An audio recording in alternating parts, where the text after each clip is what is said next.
Hey, we got Calzone, Tyrone here. We've got Alex, we got Jake, we got Chandler. What are people working on? Thanks for swinging by office hours right now. I've got my last Starbucks cold brew. This is it. No more. Starbucks didn't send us any. Hashtag not sponsored. I've got a thing for that on the other screen. I've worked on a few things this weekend. We've got a new outro video. It's nice. It's nice. It's nothing. It's professional. Nice, good to have you here, 8. And so, what do people want to talk about? I see we've got some 320 in the chat, some maybe 201. Hey, Rachel, how you doing? Feel free to say, hey, Brian, I'm in this class, work this, explain this, and then it'll be in the video. We'll put the timestamps on it so you can watch it. And just want these videos once again to help you better understand the topics. I've got, as usual, the code in the background. Where do we can remove? There we go. There's my screen right there in the background. Got the code. The start of assignment 2. That's what people are wondering about for 320. Assignment 2, 320. Is it all assignment 2, 320? Let me go get that going right here as we do this. So good to have so many people in office hours right here. Let's see. I'm gonna itch my nose right there. It's like assignment 2 just makes you feel like. That's people's response to assignment 2. I have to have some filler music while I do my 2-factor authentication here to get assignment 2. So I am getting assignment 2 for BAS 320. If you're in 474, drop some questions with some 474 assignments right here. And let's see how that chat is doing. Correct. Love the music. That's some Davey 504 right there. Hey, Isabella, good to see you. Yeah, Isabella, are you in 320 right? Isabella, you took 201? Hey, what's up, Mohammed? Mohammed, you're always here. Such a staple. I love it. I love seeing the same, I love seeing everyone new, and I love seeing everyone who I'm like, hey, this person's always here. And Mohammed, it's so good to have you. So, and I really mean that. It's like, we just do this for education. So, and Mohammed knows he would come to my office hours, and then I'd see Mohammed at my office hours. I miss that. I miss we had candy. Talk about the good old days where we had candy at office hours, and people would be like, hey, pass the candy bowl. And now you have to be like, stay 6 feet away from me and pass the candy bowl. Mohammed knows what I'm talking about right here. And then we're gonna do some 474 next. I'm confused on how there's 2 lines of code for 1B. I got 1 line for each word, but it's not how to. Oh, cool, Michaela. Let's do 1B first. I'm just gonna run into my microphone here. Now I need some votes in the chat. Mubot's I want to know more from what people think. Mubot, we're gonna have to do a vote right here. Let's get Mubot's counter going in case I make some errors. So we're gonna do a quick poll right now in the chat. So I want to know. Here's your options. So don't worry about this. How should screen look? Let's go. Option 0 is just 0. Don't vote 0. Option 1 is going to be. Code behind Brian in future screen. I call this like my future screen because it looks like. And then option 2 is going to be code full screen Brian in corner. I want to know what people. We've got enough people here to vote on this. Option 1 is to stay on the future screen, and then option 2, so you can see what option 2 looks like this right here, where I don't even appear. I'm not even here. Now I'm here. Now I'm there. Now I'm everywhere.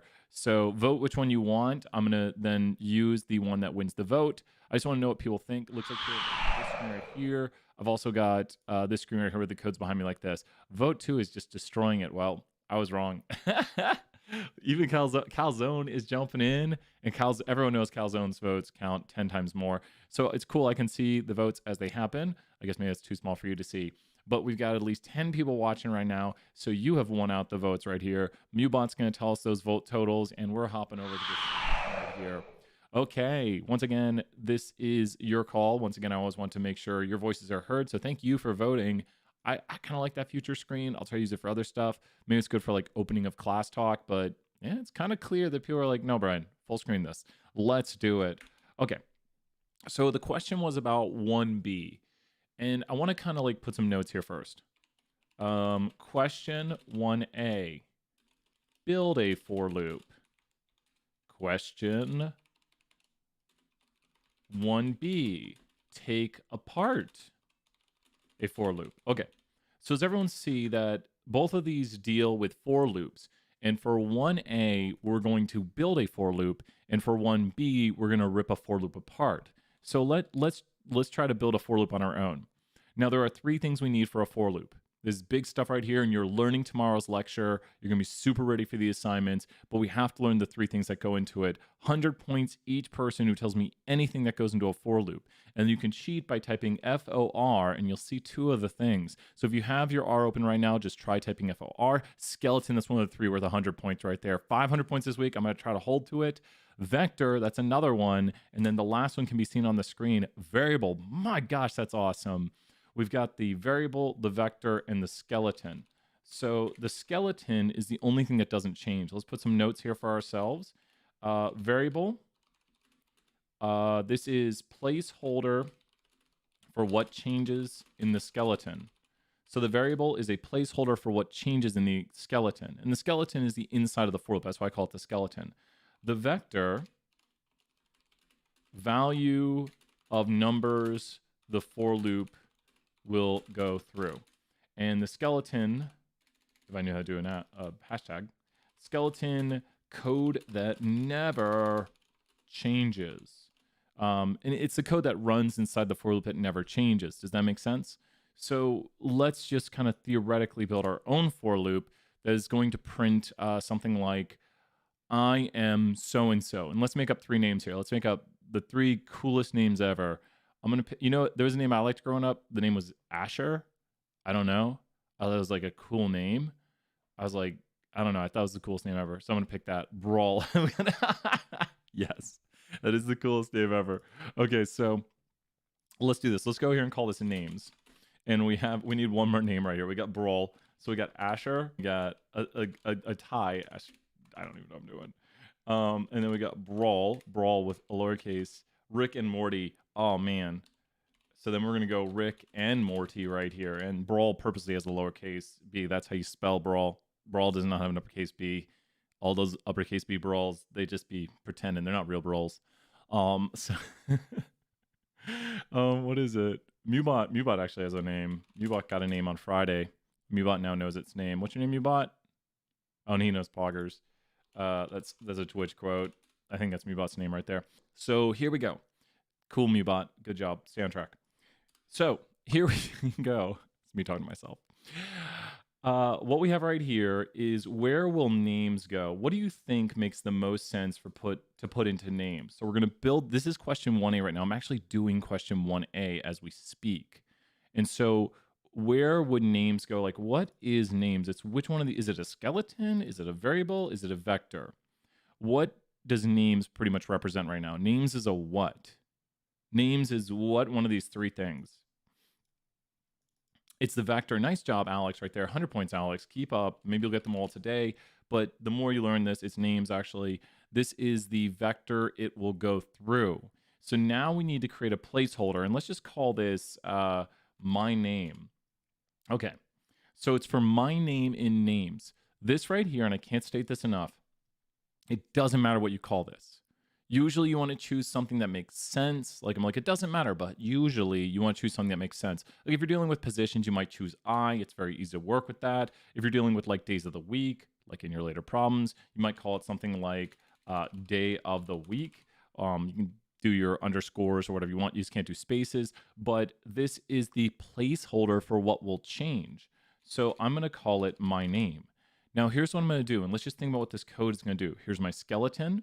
I'm going to do cat paste. And this is a really good way to like paste text and say, my name is, and let's go here and go my name. And then we're going to put another comma and we're going to put that. Okay. I don't want to mention an additional thing. We're going to stay on track because there's something else. Don't worry about it. Don't worry about it. I'm just keeping it simple right now. Keeping it simple. The first thing this code is going to do when it runs, so listen carefully because this is going to come up in the next question. The first thing this code is going to do when it runs is it's going to go to names and it's going to store Asher into my name, and then it's going to run the skeleton. Then it's going to loop back up to the top and it's going to do what for 100 points? After it stores Asher into my name and then runs this code, it's going to loop back up to the top and do what now? It's going to go back up to the top and run what right there? So think about what it's going to do when it gets to the second instance of the loop. What will it do when it goes back up to the top? So let me repeat the start of it. it's going to store it's going to store Asher into names because that's the first thing, and then it's going to run this code. It's my name will be now Asher, and it'll say my name is Asher, and then it's going to go back up to the top. And what will it do when it goes to the top? Now it's going to loop back up to the top and store something into something else. It'll put Brawl into my name, and then Alex, that's amazing answers. Alex, that's another 100. I don't care if you get all your points today. And then, so it'll store Brawl into my name. It'll left arrow Brawl into my name. And then it'll run the skeleton verbatim. So then it'll literally, because the skeletons, it has my name is currently Brawl, and it's always just going to run this code. This never changes. Every time this runs, it always just runs this right here. So the last time it runs, what's it run last? It'll do what? It'll go to the very top, and it'll store what into what? If you get this, you're following along. You're like, I got this. It'll store the whole thing. It'll store the whole thing. It'll store this. It'll store that. It'll store Rick and Morty. Sorry, it might be confusing. This is This is the third position of the names vector. So the third position. No, don't worry. It's super confusing. We like to do confusing examples. So it'll store Rick and Morty. So it'll say my name is Rick and Morty. So I don't know. I like to say Morty that way. And so if we do this, you can see what happens. And don't worry, it's going to connect the words. I'll fix this. Okay, let me add in the thing that fixes it. You have to go here and you have to add in a special character, which is this, I believe. And now let me run it. And oh, the names vector doesn't exist. Didn't run the names vector. What I added in right there is a special character that starts a new line. Without that special character, it'll print them all to the same line. So this special character, which you don't have to know, is just for using strings. So it tells it, once it gets to here, it starts a new line.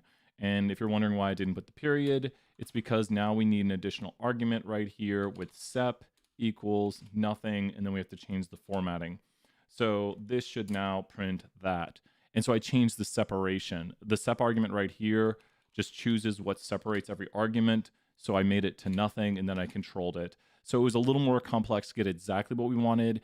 And I just wanted to keep it simple to start without adding in what does the \n thing do? What does the sep argument do? But do you understand that this is the skeleton now, a little more complex skeleton? And how many lines of code are we running with this for loop? How many lines of code are we running with this for loop right here? How many lines of code does this for loop right here run? Think about this, and then think about this right here. Close, very close. Think about this, and think about this. And the answer is not 4. Michaela, you're right, it's 6. Because this is the start of it every time, and it runs a line here, changing what this is. Then it runs this, runs a line here, goes here, runs a line here, goes here. Does that make sense? Are you following? Like it changes what my name is to the first element, runs this. Changes what my name is to the second element, runs this. Changes what my name is to the third element, runs this. And I'm going to write this out in terms of the second question. This is literally the answer to the second question. So watch this. I'm going to go right here. I'm going to cheat, and I'm going to take, okay. We're going to go here. And we're going to go to names, and we're going to put Asher. Oh, I think I'm spelling answer. I think my brain just autocorrects it to that. I don't know why autocorrect is in my brain, but that's a good question. And then we're going to take this, and we're going to go here. I think there's a question. And so, yeah, does that make sense? 8. And then if this was question 2, this is the way it would look. If this was question 2, and notice how, so does this, my name only has 3, names only has 3 positions. So this is the first position of the names vector. Let me go grab that. So the names vector, so you can see it again down here with this code. The names vector has in it 3 positions. And when the for loop runs, it changes what is stored into my name. So the first time the for loop runs, it becomes the first position. And you could literally think of it this way. Here's another way to think of it, which is technically correct for this answer. So this is probably the quickest way to write it out. It just goes through the positions of the names vector. And if you look, these are equal to that. So this will literally print. If you run this, My name is Asher, you run this. My name is Brawl, you run this. My name is Rick and Morty. So that might make a little more sense to see it this way, that it's just going through the positions and changing what my name is. You said to start with a Y, save into on 1B, and I was confused what that does. That creates a blank vector. Great job right there. So that's going to create an empty vector of things, and I think that is, let me take a look. Let me look at 1B. Great question. What did I say? Sometimes I forget what I say. Okay, here it is. Yeah. So this right here creates a blank vector. And the reason is because of this. And here I'll show you why. Great names of animals, I must say myself. If you do not have a place to store something into, it'll tell you it can't store to that. Think of it like Christmas. Let's talk about Christmas for a second here. Christmas is getting closer. You know, I'd like to go home for Christmas. Like to come back to Tennessee, go to Knoxville, go to Kingsport, get some pals. Who's with me on some pals? Some cheesy rounds. What are they called? Cheddar rounds. That's what they're called. Someone knows what we're talking about right here. Put it in the comments below if you've had cheddar rounds. See if we can get arrows. I'm done. Okay.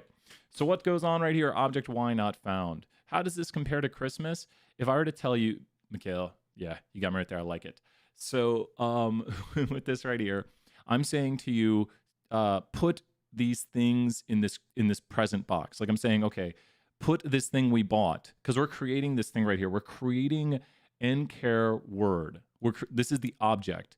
And I'm saying store it into the box in position 1. But tell me, the box, it's like you don't have a box to store it into. So there's no place to store it because that does not exist. You would think R would create this object Y, like when you do this, but this right here just, it buys the box to put your Christmas presents in. So what is currently on line 71, what is currently in the box on line 71? Like what is currently in your Christmas present box on line 71? When you run line 71, what is currently in your Christmas present box? Nothing. Nothing. There's not even positions. Null, exactly. Null means nothing. There's nothing in there. If you go to position 1 of the Y vector, it'll say, say graphic error is what it'll say. It'll say, nope, nothing. Nope, nothing. Nope, nothing. Nothing. No, nothing. There's not even an empty spot. It's like you have this box that has no storage in it, but you have a box. There's no position. You can't say what's the first thing in the box. There's not even a missing position. I know it's a little bit confusing, but you basically just have it's almost like you haven't even constructed the box. Does that make sense? Probably, to go with the box analogy, it's like you have one of those boxes that you haven't even put together yet. So there's not even a spot in the box yet. If you said, put something in the box, you'd say, we have the box, but there's not even a first position in the box. So you have the box. It's a flat cardboard box right now. And as soon as how would it change for the skeleton, or would it be the same? Oh, if you did that right there in terms of, so this right here, so what you have right there, Lucas, with this, the parentheses has no function. So this, and so you see it creates an error right there. Really good questions, Lucas, 100 points. Like keep asking this, because the parentheses are used for functions. And so this it creates an error. And so what this does right here is it says, store a vector with nothing in it. Now, what you could technically do, and this is probably a bad idea. This is a bad idea. And I'll show you why. That's what I thought would happen. If you notice, the first position right here is NA. So you see how the first position is NA, and that's because we stored the first position as NA, and then it wrote to the position Superdog, and then the position Ziggy, because it's writing to the position right here. There's other ways to fix it, but no, I don't want to go through fix. But does that make sense? The reason we're using the blank vector right here is now there's nothing in Y, and when it writes to Y for the first time, it'll create a position called Superdog. So if you look at what this code does right here, it creates a position called the name of that animal, and then in that position, it stores the number of characters. So this is what we call a named vector. So this vector Y right here is a named vector. You can use the unnamed function on it to see just the values in it, or you could do the names on it to get the values of the names of that vector. So it's basically like we talk about this, like the house on a street might have a name, like the White House or things like that. Like it can have a name for that house, but that house also has like a position on the street. Like that's the 5th house on the street. So when you look at the vector itself, the vector Y has in it 5 positions. So you could say, what is in position 3? And you'll see tags 4. Or you could say, what is in position tags, which is the same as position 3. And this is what a named vector is. It's just names for the spots in a vector, and tables are named vectors. Who's with me on this? Does anyone feel like they have the answer to the question on this? Because I want you to see something. We've basically done the code right here. Who is connected? This week I'm trying to do less answers and be like, oh, Michaela, that's awesome. Do you have the answer to this? I'm probably not going to put the direct answer for this one in the chat or on the video, but this is not the answer to 1B, but it kind of, you got it, David. Yep. So do you see what you're doing right here? Like, I mean, this is how, for David and Michaela, how similar is your code to this, like in theory? So when you think about it, it's going to change what the variable is to the first element of the vector, run skeleton. Change what variable is to second element of vector, run skeleton. Change what variable is to third element of vector, run skeleton. How many times will, let me ask this. How many times, I wrote the right numbers on here, right? Yeah, 10 lines of code, good. How many times will the skeleton right here run? The only thing that you really have to do is store. Exactly. Yeah, once you understand what it's doing, it's like, yep. Oh, and this one will run 5 times. In my previous one, it'll run 3. So this one will run 5 times because it'll run once with this as word, run once with this as word, run once as this. So like, I'm literally going to say the answer but not show it. It'll do this, save into this, save into this. Oh, wait, it's got to do the next thing. This, save into this, skeleton, loop back to the top. This, save into this, skeleton, loop back to top. This, save into this, skeleton, loop back to the top. This, save into this, skeleton. This, save into this, skeleton. And the double click won't let me select. Make sure you put the quotes so it's a string. Make sure to do that. I made one mistake on last week's video, and there was also some things that were unintended consequences of kind of showing examples. I've kind of adjusted what I'm doing because it's my first time really like walking through problems of the homework. And so I kind of want to be like, here's how you do the question we were just looking at. Wow, got a lot of room over there. Here's how you do the question we were just looking at. And the theory is going to hold true to this. And I think I saw the 474 question. We'll do a 474 question, then we'll hop back to 320. Who's feeling better about for loops? How are people doing in the chat? We're going to do a 474 question.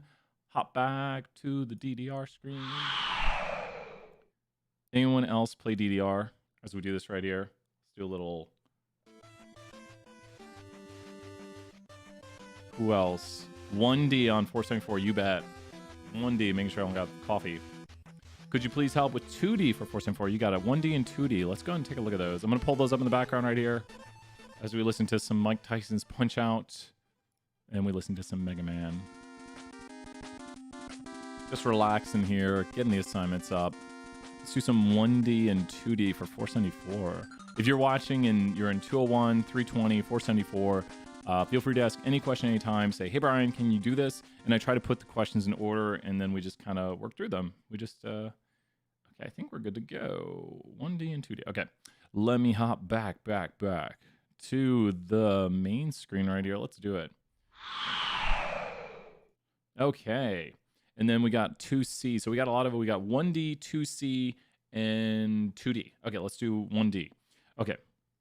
And so I'm going to try to like do questions, but not do questions.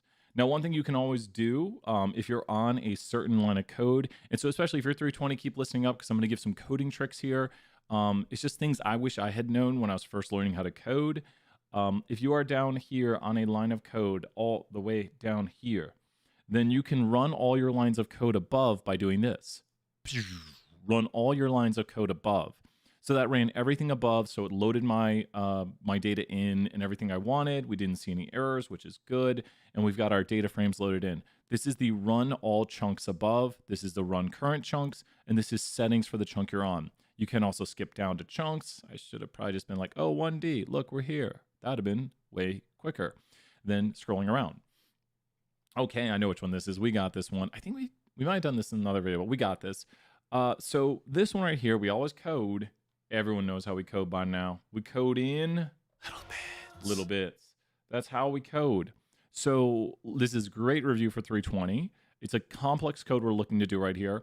We're going to make a table and we're going to find out if the values. So let's put that right here. Make a table. That's step 1, make a table. So can we do that? Can we make a table? Step 2, logical check to see if the values are equal to 558. Step 3, positions of the values that are true, that meet the conditions, meet the condition. Step 4 is going to be, I'm like writing it in my head. Step 4, return from a table those positions. Step 5, get names from table. You know what? This is a really great segue because a table is a named vector. So like tables have position names in them. So we're doing the same thing again. We're like, okay, let's get the names of the positions in those tables. So I need someone to help me out. The vector we're looking at right here is the name. So I need, don't worry, it's a graphical error. One day I'll figure out how to make that error stop. I'll put a 1,000-point bounty if we never get that do try catch error again. If someone's like, hey, Brian, here's what you could do. I know I can expand the window right here. I know that, but I usually keep the window really small. Okay, so I need someone to help me out coding in these little bits. How do we possibly make a table? I know people got this. I know people got step 1. Step 1, make a table of that. I know we can do that. Who's got me with the making a table? I think the hardest part about this problem is figuring out the logic behind it. Once you know the logic, you're like, okay, I can do it. But so how do we, I don't know. We got 33 minutes to figure out how to make a table. Boom, Amber. Thank you. 100 points, Amber, right there. Thank you for your answer right there. Table. Boom, we got a table. We need to know how we're going to logic. Next thing is logical check to see if the values are equal to this. So I kind of highlight some words right here. Logical equals. You bet. Yeah, they called it something weird. They called it instructional day. We do have class. I'll send a reminder. Not yet, Emily. You're right there. That's going to be step 3. That's the positions that meet the conditions. The positions that meet the conditions that are true. We should put which are true or something. Which are T. So you're right there on step 3. You're right there. We do have class day. I'll send a reminder. It's going to be a big, important class. Pivot tables and pivot charts. Big, important class. I'll send a reminder at like 3. Because I'm like, how many people are going to... I mean, I don't control these things. I don't control these things. We should just all go to sleep. Take a nap. How do we logically check to see if the values are... Emily, 100 points right there. Patrick, 100 points chiming in. Thank you for coming to office hours. How do we see if the values are logically equal to 558? That's step 2. We have our table, and now we want to see if the values are equal to 558. What do we possibly do? Any ideas? I'm completely stumped. Logic, boom. Emily, great job. Another 100 points right there. Thank you, Emily. We will go right here, 558, and now we get trues and falses, and we get the graphic error. Don't worry, it's right there. So this is going to, so Emily, we're going to take Emily's answer from before. I think Emily said which, and you were right, Emily. This is step 3. Find the positions of the things that meet the conditions. I know we're going to go this in 201, but there's some good reason to remove outliers. Yes, Trace, great question. Trace, 100 points. Yes, there can be. If data is misentered, wrong, has the wrong units, and I should have made that a little more clear. Did I send an email about that? I'm trying to remember if sometimes I dream about sending an announcement. I'm not even joking. But there's sometimes a good reason for removing outliers if the data is like, I don't think so. I'll mention it today during class. Like, Trace, you can get an extra 100 in class. You're like, hey, Brian, is there sometimes a good reason for removing outliers? Yes, if the data is misentered, and always feel free to ask those questions. I think that's very fair. I didn't make that clear enough. If the data is misentered, wrong data, Trace, you got it. There's sometimes a good reason to remove outliers, but we don't just toss them out. We don't just say, I don't like this outlier, and I made you mod there, Trace. So we don't just toss out outliers. We can remove them with good reason. And now we're on step 4. Okay, wait. Return from a table these positions. You know what I'm going to do to make it easier? Here's something that's going to make our life easier. I'm just going to call these positions. Boom. Okay, so return from a table these positions. Return from a table these positions. Return from a table these positions. And Trace, always feel free to ask me questions like that, especially if you feel it wasn't clear enough. I've had a few people actually email me, and I think that's why I was like, I should. And I'll mention it during class today, especially. I think it showed. Does it show you if you get it wrong? I think it shows you, and then you can be like, oh. But if you get it on one quiz and not another. Who knows how to get a table of those positions? How do we get a table of those positions? We've stumped everybody. We're on step 4 right now. We're currently on step 4. Return from a table those positions.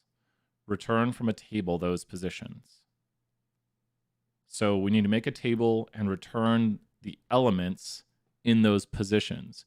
So we need to make a table and then go to the positions that we have selected right here.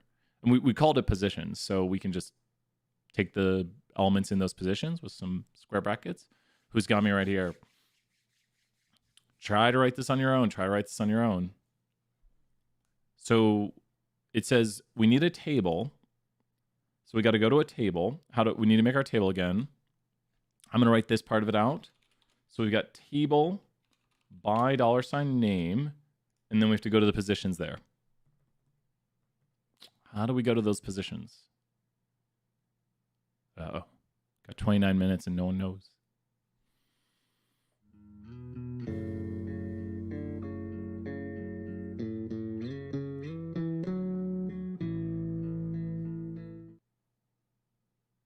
I'm looking for something. Does anyone know?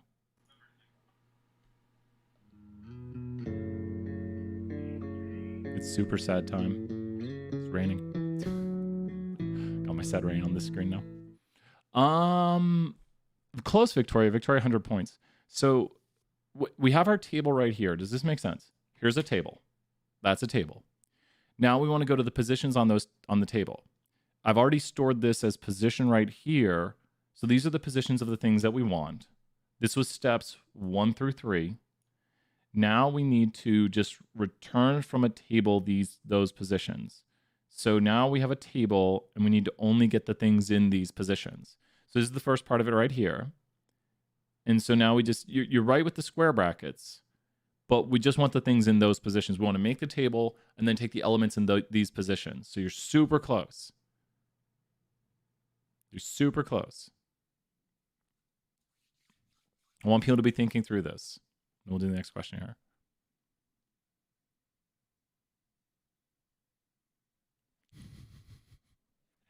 Should set a timer here. You have no idea how long the timer is. I'll give away the answer if the timer completes. So we've made our table. Yes, Sean, 100 points, Sean, right there. Boom. Sean is right because, boom, Sean, great job. So now we've completed step 4, return from a table those positions. Does that make sense? This is from a table. Sean, excellent work right there. We're returning from a table these positions. That was step 4. And now we need to get the names from the table. So all we're going to do, I'll do this step. Great work. Everyone working really hard right here. We're just going to go here and go names. And there we go. And there we go. We got it. That was it. There's the code.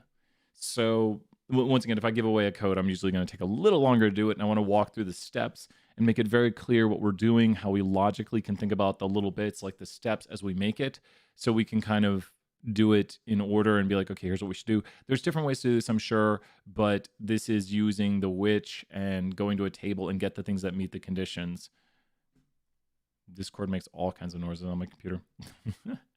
So I think the other questions in 474 were, was it 2C? 2C. I can't see. I'm blind. 2C. Include 3 bar plots. So right now we need to first, and this is not 2C, be careful. Brian is doing work. He needs to do this question. Always be careful copying. I think it was Mubot quote. Is it quote like 6? It's one of those quotes like, don't do everything Brian does. Brian is right, but sometimes too right. Of course, you're perfectly balanced, Mubot. Quote 7, is that it? Let's do the pre-work to do this question. Yep, there we go, quote 7. So here's the pre-work we have to do. We need to go to buy $buy box time. Now, it asks you to report certain elements. Should I be mean or nice? I need people to say, should I be mean or nice? And I'll explain why. In the chat, first person, if you say mean or nice, Brian, be mean or nice, because I'll do it. I'll do the thing I shouldn't do. Oh, Jake. Oh, I see you got me considering it. See, you do not want to leave this in your RMD because this will print to the screen excessive output. This will fail you, right? I mean, you'll lose the assignment because if you knit this right now, it'll knit this insanely long vector into your assignment. Does that make sense? Do not leave this in here. So I'm going to be nice. Jake, I can't do it. I can't do it. But do you notice this format right here? Let's grab one of these. This is the 997th element. I'm going to put it right here, and let's start talking about this. Okay, I need to make sense of what this is. What is the first element of this? Like, what is that 20? What's 2018? That's a what? I don't know. Tell me. 2018 100 points, Jake, right there. I'm gonna be nice. You know, I need to. Don't leave that in there before I. It's the year. Boom. Year. What's the next thing? You know what I'm gonna do? Do it this way. What's the next thing? Month. I think I do this. This is day. And then what is this? This is gonna be the hour, minute, second. Here's where I see people making mistake all the time. I see so many people who just always say, oh, this is, you know, here's my date. If we have a date like this, we have like Jan, let's go here, Jan 9, 1987. Sure, why not? And we'll call this date. So, or date. And so we go right here, and then we should have lubridate on. Oh, I don't have library to lubridate on. I could access it that way. So there's lubridate, and they go to this, and they say, okay, date. I need to run year, month, day, hour, minute, second. And what they do, and you notice it crashed, it broke it. What they do, what a lot of people do is they just use the same function at all times. This code right here should have what function used on it. This code right here should have what function used on it. What function should I run on that code? Who knows for 100 points in the chat? 100 points, big office hours points. I'm going to go to 20 during class day. I'm going to stay on 20 points. It's Mega Mondays. What? This is a decent test question. Would you like this on the test? It's a pretty easy test question with lubridate. It'd be month, day, year. Yeah, perfect. And we go month, day, year. And then we run it, and it evaluates it. So it's month, then day, then year. And you can, what's cool is if you have multiple dates in this format, lubridate is so smart because you could have like Feb, and then you could have dashes, 12, 2019, and lubridate will turn both of those. Do we not? Oh, ha, ha, ha. There we go. So you see lubridate is taking these, and great job, Sean, right there. It's taking these and turning them into the same format. And this is a date time object now. So if we were to say like date here and overwrite it, it's going to store into date a vector, and we could go to the class of it. That is a new type of, it's a date element, and it's turning it into this right here. So what are we doing right here? We're going to take the buy box vector, and we're going to overwrite it. This was a bunch of pre-work explaining how it works. We're going to go to buy, $ buy box time. We're going to overwrite it with year, month, day, hour, minute, second, and we're going to put the vector inside of there, and we've done it. So this right here changes it to the date time format. So this code right here is taking it, and then this code right here is doing what to buy box time. That code right here, like this portion of it, is doing what? This code right here turns it into a time object, and then it's going to do what next? To the vector in the data frame. Yeah, we'll hop back to that one, Isabel. You got it. We'll hop back to that one after this right here. Make some bar charts and stuff right here. We'll get the peel rolling on this one. So that portion of the code is going to overwrite the vector. And here's one thing you can do before, you're welcome, Isabel, anytime. Before running this line of code, run this and make sure that it looks correct. If it says like failed to parse, you'll delete the vector and you'll have to reload it. So if you get failed to parse on this right here, which you shouldn't because this is the correct thing, or over there. So if you run this and it works, then this is the vector right here. This vector you're seeing is what's going to be stored into here when you run the following where it stores into that. Okay, so now the question is, how do we make these bar charts and bar plots? I had such a cool thing last time. I did it with ggplot. Oh man. We're gonna need some graphics right here. Okay, and graphics. So let's go right here and make some easy bar plots. And the thing about bar plots is a bar plot, you need a table. So one thing very important, bar plots are made from table. So if you have a table, you can put it inside the bar plot. Let's put a huge note right here. Bar plot function requires a table. I didn't know this for the longest time. I was like, why can't I make a bar plot of this? You just have to make a table and then put it inside the bar plot. So what we want to do is we want to make bar plots of different things. But I'm going to show you 2 versions here to get you started on making these bar plots. We have one sort of function like hour, and hour right here can get us the hour of the day for the buy box time. This is now in, we can now run these functions like hour or minute.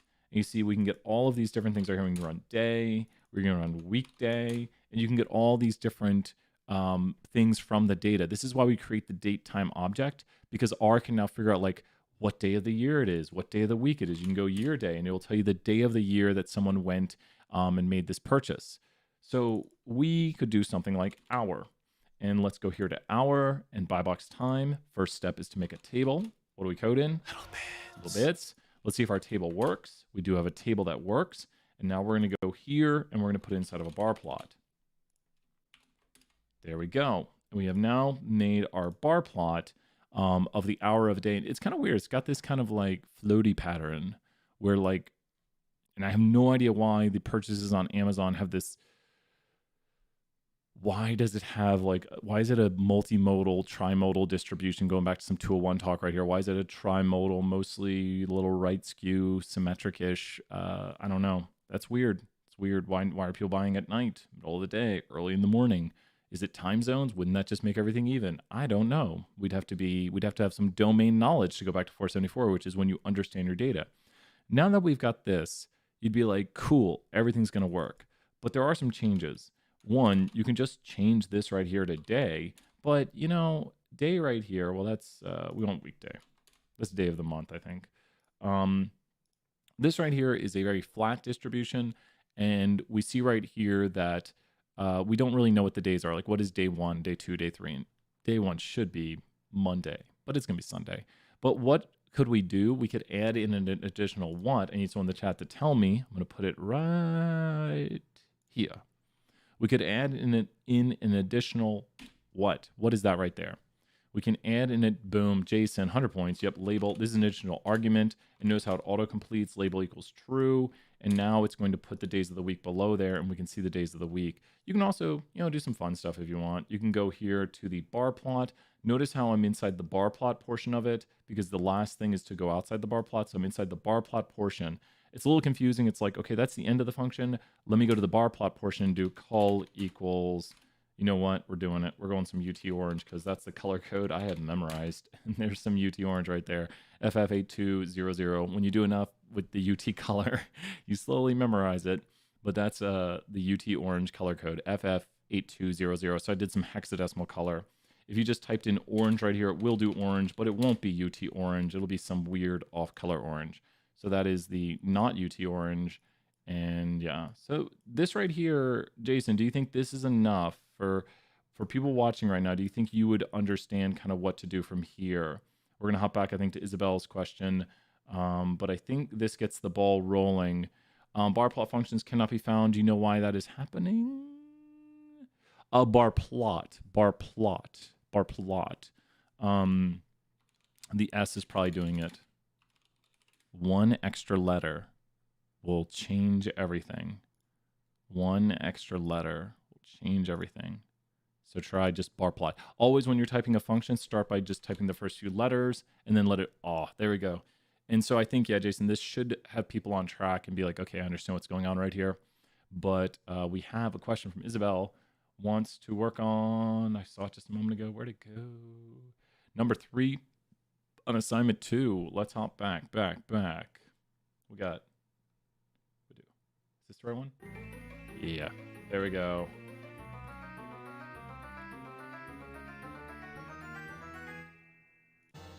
There we go.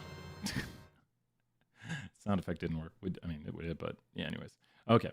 So here we go. Question 3, load in the tips data frame. So I might do something very similar to this. Thanks. Oh, Jake, you know right there. You know what that's from. Opening that chest. So I appreciate it. That's one of my favorite. I haven't been using my Nintendo sound effects in a while. We didn't get copyright claimed with them, so our copyright claim, right? I think that's what it is. So define a vector called average tip by day to initially,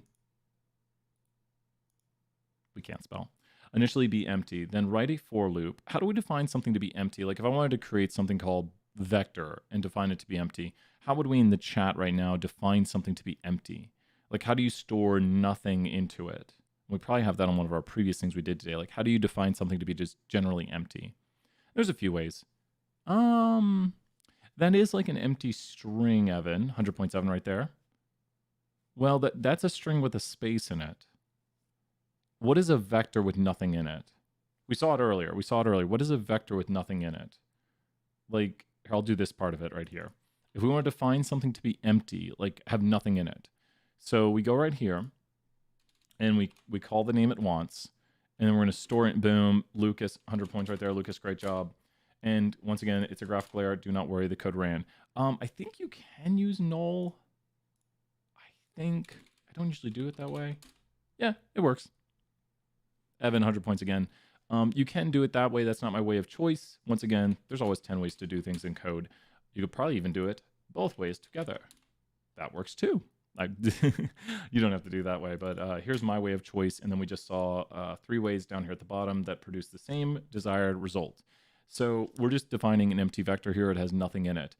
And let's see. I want to do like this problem, but not do this problem. So I need to load in the data above. Boom, data above is loaded. So now I have everything in here. And it wants in this problem right here, it explains how to do it. So if you look through these steps, it'll explain. I'm going to do a version of this problem now that is not this problem. Let's put a note on here. Let's put a note. Brian is working a problem that is theoretically the same, but this is not. I'm waiting to see someone's homework and it has this written in it. If you're, please listen up. Do not write that into your homework assignment. Do not write that in. We're going to do a problem that's theoretically the same, but like, then I want you to do the theory behind this one. Okay. So what we have going on right here is we have a data set called the tips data set, right? Here it is. So we need reg class loaded. You have to have reg class loaded. I'm going to use the tips data set, but you have to have reg class loaded. I think reg class loaded above, but oh yeah, I think it did because yeah, it already did because it would have loaded other stuff. Now we're going to go to data tips. This tips data set is a data set that's basically like preloaded in. So you don't have to like read in a file. This is a preloaded data set. Boom. We now have tips loaded up. So what did this code do right here? It loaded tips into the global environment. So we're good to go on that. We got tips loaded in. Great stuff. Now with this right here, let's look at the variables inside of tips because we're going to do a different type of problem. Let's see who tips more. Smokers or non-smokers? Who's betting who has a higher tip percentage? Smokers or non-smokers? I need some bets in the chat right now. I'll let you bet 100 points. I can't pick 2 winners. Let's say smokers win more. Nah, I don't want people to lose points because if I had to do a bet and then I pick one and then you lose points, that's not fun. So who do you think tips more?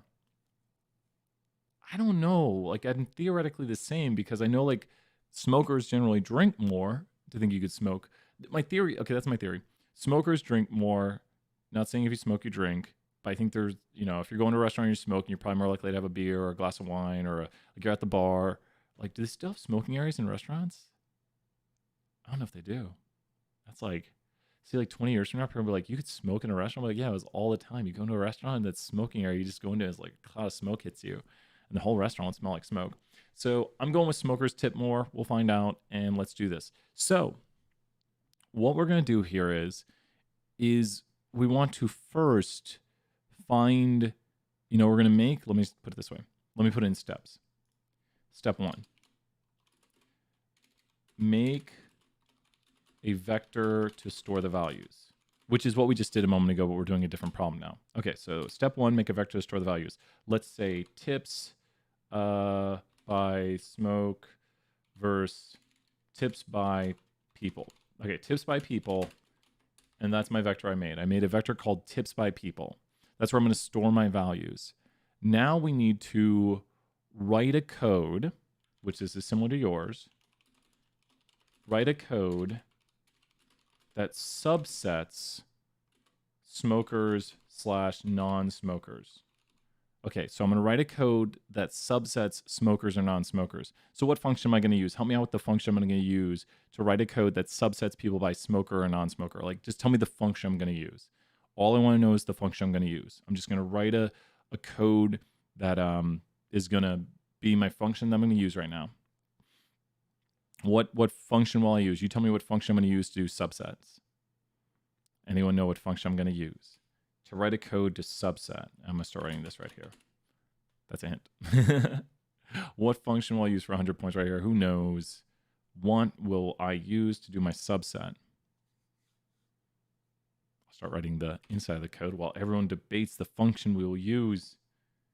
It'll be really sad. Oh, that's the wrong sad music. It can't be raining in that. I worked so hard to get that rain on the screen. Yes, you know what? You know what happened? Lucas put the answer, and the sad music became happy. Lucas, thank you. Subset. What are we subsetting? We're going to subset the tips data frame. Does that make sense? We're going to subset the tips data frame, and then we need a condition right here that the smoker. So you see where it says smoker? Let's go here to smoker, and I need to see what the levels of it are. I guess I could do this down here at the bottom. Levels, tips, smoker. So I'm just writing this. Oh, it's yes and no. That's easy enough. Okay. So right here, we're going to do the level is equal to no, and this will be the subset. Cool. And now we only have the people who have not smoked. These are not, this subset right here are only non-smokers. Does that make sense that I only have the non-smokers in this subset? So I only have the non-smokers. And then what do I want for these non-smokers? What do I want? I want the what for their tips or for their tip percentage. I want to go to this subset and just find the what of their tip percentage. I want to go and find the what of their tip percentage for these. This is a different problem, but super similar to the one you're doing. But that way people can't copy the code. They'll be like, what do I have to do? What do I have to do? Average, yep. And then the function for that will be mean. There's the mean for non-smokers. There's the mean for non-smokers. But now let's do this. Let's go here and store this value into the tips vector, but it has to go into a position. And the position it'll go into is no. So watch this. Here we go right here. And let's run this code right here. And then all I need to change to get the other one is change what to what. All I need to do to change, and this is the whole answer right here almost. We're not done, but we'll turn to a for loop. What do I change to run it a second time? To run it a second time, I just do what? To run it a second time, I just do what? And it might be easier since there's only one condition. I'm going to make the code look a little nicer because there's only one condition. So I want the code to look a little less like code. What is going to change the second time it runs? Because right now, tips has the no amount in it. And then what will change the second time? No to yes, that's it. So this changed right here. So there's a few ways to do this.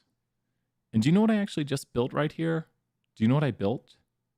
Why don't we call this smoke value? If I could spell or talk. So this is smoke value. And this is smoke value. This is smoke value. And this is smoke value. Smoke value, yes. Smoke value, no. Does this look a lot like what we were doing earlier? Does this look a lot like what we were doing earlier? Does this look a lot like where we change what this is and then we run this? Who knows where the skeleton is at on this code? Where's the skeleton at on this code? Tell me line blank and blank are skeletons. There's two skeletons right now. It's because it's the same code. It's just the code that always loops through the for loop. Where is a skeleton right here? You can be like, this line and this line are a skeleton. 100 points. Who knows where a skeleton's at right now?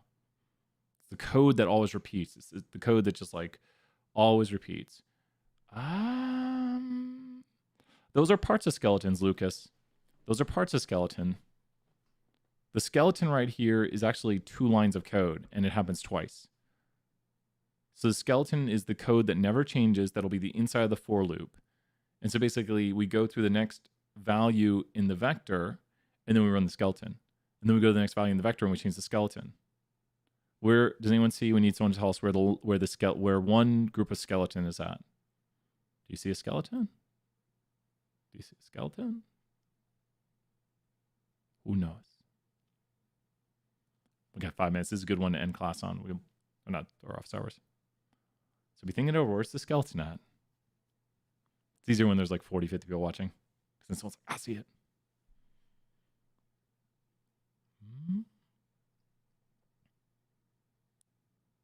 Do you see the skeleton? The skeleton are the lines that never change. So the lines that never change are these 2 lines and these 2 lines. So what we're going to do is we're going to take one of our skeletons right here, and the skeleton is going to be inside the for loop. You always type 4, and then you put your skeleton inside of it right here, and here's our for loop right here.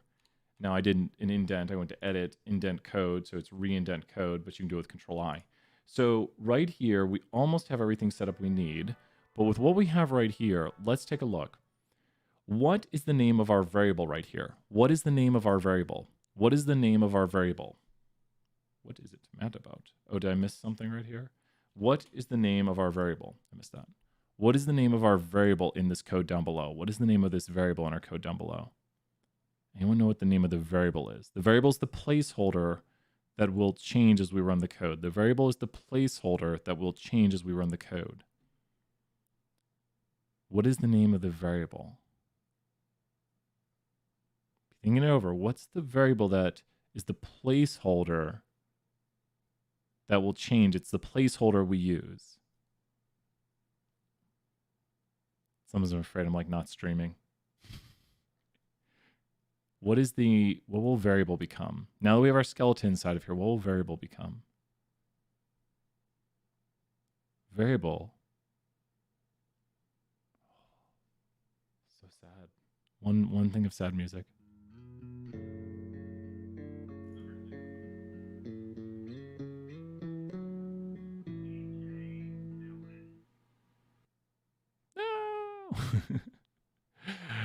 Okay, we did the sad music. I will tell you the answer. Variable will become this value right here. That's the placeholder right there. And then do you see the values it'll change through? Do you see the values it'll change through? So the first time it runs, it becomes this. So the first time it runs, it'll be no. And the second time it runs, it'll be yes. And we know this will work if we remove this right here and we go right here and we do this, because now let's remove what was in tips and let's run our code and see if it works. And it, oh, wait, did we do an error? We have the not to sub. This should be, don't have us end on an error. Phone is going crazy. Let me turn off the ringer. Smoker equals smoke value. Smoke value equals yes. I had an error this whole time. Oh my gosh, I should have looked. That's why you look at your code. I didn't do logical equals. Dr. Petrie's going to see this. There we go. We were not subsetting. I should have noticed. That's a big error right there. Catch these big errors, get some big points. But that is how we can create this right here. And I should have checked my subset. Just forgot my equals today. Very, very simple thing. I looked and the subset wasn't happening. That's why the values were the same. It is true that smokers tip more. That difference might not be statistically significant. Is anyone still here? Are we still streaming? I hope we're still streaming. Everyone's been so quiet. It's about the end of class. Tell me the stream did not randomly end. I think weird. No, we're still good. We're still good. Looks like we still have 9 people here. We're doing well. Did I move the chat? Did the chat? You know, chat might still be working. Maybe I lost the chat. Oh my gosh, the chat stopped. Oh, that's so weird. Still here. Chandler, thank you so much. I wonder why my chat stopped. That's weird. I hate it when weird things happen like that. Oh, wait, now the chat's moving. Oh, good. What the? This is so weird. Oh, well, with this, that's got it right here. Any other last questions as we get going right here? We've done some great work today. Who has some final questions? Everyone's still here. So the chat is still working, but that's got it for what we have going on. Any other last questions? I'm going to go teach some 201. Does anyone feel like they understand for loops a little bit better?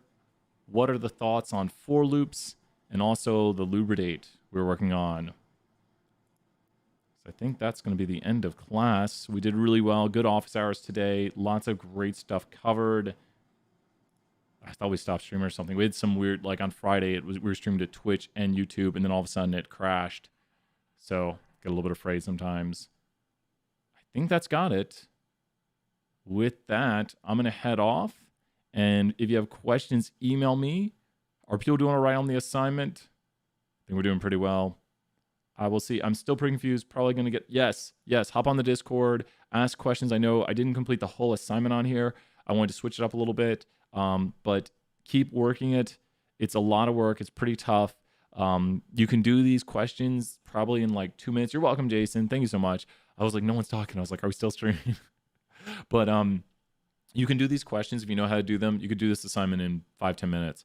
But the idea behind for loops is a lot. And don't worry, we're going to be covering it all throughout class tomorrow. And I may drop some more hints on how to do these. But I want to kind of like push everyone to be like, okay, we got to like, you got to work some of the problems. We got this. And keep working hard. The more you code, the better you get at it.